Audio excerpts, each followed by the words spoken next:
रोज एक ओवी संतांची,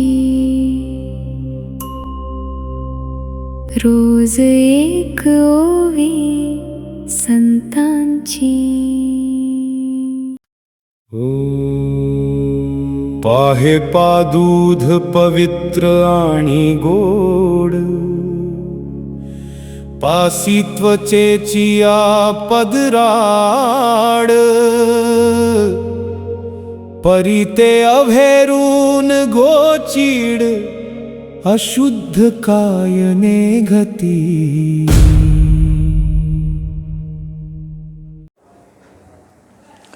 नमस्कार. रोज एक ओवी संतांची ह्या माझ्या मालिकेमध्ये सगळ्यांचं मनपूर्वक स्वागत. प्रेक्षको, मला असं वाटतं आहे की आपण भारतीय थोडे कमनशिबी आहोत आणि ते कमनशीब आपणच तयार केलेलं आहे. ह्याचं कारण संपूर्ण विश्वाला ज्ञान देऊ शकण्या इतपत साहित्य आपल्याकडे उपलब्ध आहे. बरं, ते नुसतं साहित्य इतपत असं जरी म्हटलं मी तरीसुद्धा पुरून उरेल एवढं साहित्य उपलब्ध आहे. भारत म्हणजे बुद्धीत रत असणाऱ्या देशामधले तुम्ही आम्ही आहोत आणि या पार्श्वभूमीवरती आम्हा भारतीयांनाच भारतातल्या या साहित्याविषयी ज्ञान कमी आहे, त्याच्याबद्दलची उत्सुकता कमी आहे. आणि हे असं का व्हावं याचं जर चिंतन केलं तर असं लक्षात आलं की इंग्रजांनी 150 वर्ष ज्या पद्धतीनं भारतातल्या सुशिक्षितांना जिंकलं आणि त्यांच्या मनावरती असं बिंबवलं की जे जे युरोपियन आहेत तेच सर्वोत्तम आहे. आणि त्यामुळे आमच्या इथेच एक मोठा समाज असा तयार झालेला आहे की वेद, उपनिषद, पुराण, भगवद्गीता, रामायण, महाभारत, भागवत या सगळ्या ग्रंथांबद्दलची अनास्था आमच्या ह्या सुशिक्षितांच्या मनामध्ये निर्माण झाली. आणि त्यामुळे त्या साहित्यामधलं जे ज्ञान आहे ते ज्ञान मिळतच नाही आम्हाला. परंतु इंग्रजांबरोबर आलेले जे ज्ञानी होते, अन्यही विश्वातले ज्ञानी माणसं भारतात आली, मॅक्स मुल्लरसारखा माणूस आला, हे सगळे जे आले त्यांनी इथल्या भारतीय ग्रंथांचा अभ्यास केला, संस्कृतचा अभ्यास केला. आणि त्या संस्कृतातून त्यांना कळलं की इथे अलौकिक ज्ञान दडलेलं आहे. ते ज्ञान त्यांनी त्यांच्या देशामध्ये नेलं आणि मांडताना मात्र ते मार्केटिंगवाले असल्यामुळे त्या पद्धतीनं त्यांनी मांडलं आणि ते परत भारतामध्ये आणून विकलं. आणि ही स्थिती आत्ताची अशी नाही, ही स्थिती 1290 साली पण असणार आहे. कारण श्रीमद भगवद्गीतेवरचं जे ज्ञान आहे ते ज्ञान सर्वसामान्य माणसाला हवंसं वाटत नाही असा जेव्हा समाज संत तत्त्वज्ञ ज्ञानेश्वर माऊलींनी बघितला, ज्ञानेश्वरीमध्ये माऊलींनी ह्या पद्धतीनं ओवीच्या रूपानं मत व्यक्त केलेलं आहे. आणि ते असं म्हणतात की पाहे पा दूध पवित्र आणि गोड, जी ओवी आपण आता ऐकलीत. पाहे पा दूध पवित्र आणि गोड, परी त्वचेची या पदराड, तरी ते अभेरून गोचिड, अशुद्ध काय निघती. ज्ञानेश्वरांना स्वतःला कळत आहे की मी जेव्हा हे ज्ञान निरूपण करत आहे तेव्हा हे निरूपण करत असताना समाजामधली जी अनास्था आहे या ग्रंथाविषयीची ती त्यांना त्रास देत असावी. आणि म्हणून त्यांनी हा दृष्टांत दिलेला आहे. पाहे पा दूध पवित्र आणि गोड, परी त्वचेची या पदराड. पूर्ण ओवीमध्ये शेवटच्या चरणामध्ये ते म्हणत आहेत की तरी ते अभेरून गोचिड, अशुद्ध काय निघती. तो गोचिड ही जी आहे ती नेहमी प्राण्यांच्या कातडीला चिकटते आणि तिकडचंच रक्त पीत राहते. जे जे अशुद्ध आहे तिकडे तिचं लक्ष जातं आणि ती ते शोषून घेत राहते. तसे गोचिडीसारखे आम्ही आहोत. एवढं मोठं अलौकिक शुद्ध निरामय ज्ञान उपलब्ध आहे आमच्याकडे. म्हणून त्यांनी शब्द काय वापरलेत? पाहे पा दूध. कसं दूध आहे? पवित्र आणि गोड. कुठे आहे ते? तर त्या गाईच्या आचळामध्ये ते दूध आहे.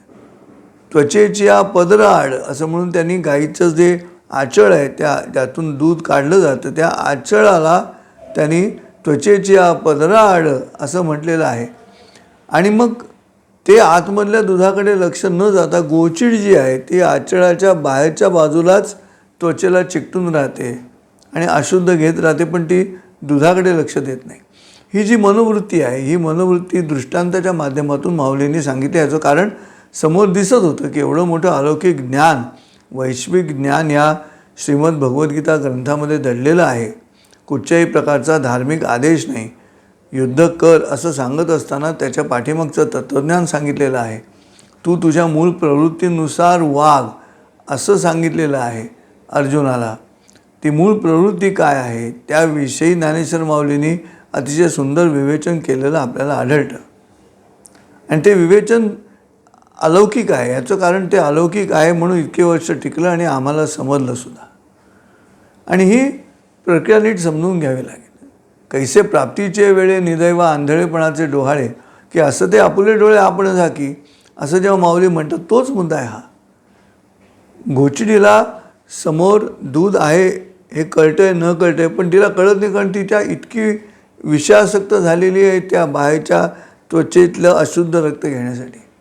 तशी आज परिस्थिती आहे असं मला वाटतं. आणि म्हणून मी जेव्हा ही ओवी ज्ञानेश्वर माऊलींची आज संवादासाठी घेतली त्यावेळेला मला सतत वाटत राहिलं की ठीक आहे, संजय उपाध्ये निरूपण करताना किती चांगलं करतात, उत्तम दर्जाचं करतात का, हे प्रश्न निर्माण होऊ शकतात.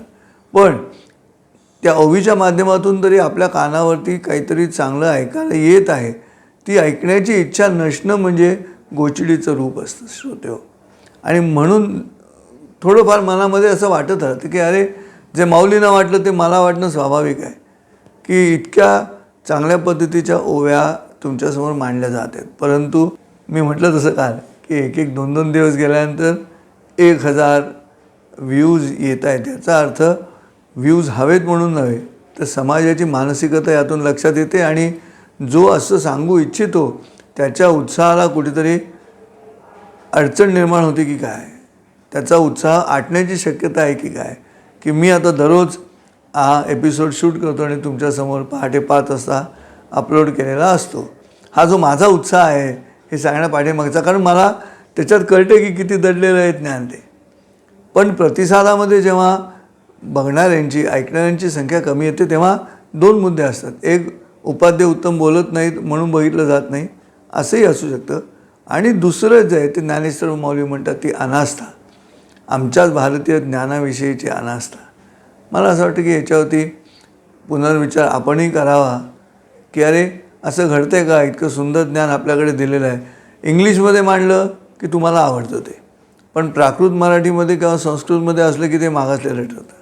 नॉन व्हर्बल कम्युनिकेशन असं म्हटलं की सगळे ज्ञानी खुश होतात, परंतु शब्दविणसंवादी जे म्हटलं की छोटं तोंड करतात. का, ते मागासलेलं आहे म्हणून. मला असं वाटतं की तुम्ही चिंतन करा, या माध्यमातून आपण हा संवाद साधतो. आपली मतं कॉमेंट्समध्ये द्या की आम्हाला काय वाटतं म्हणून, त्याच्यावरती आपल्याला चिंतन करता येईल, बोलता येईल.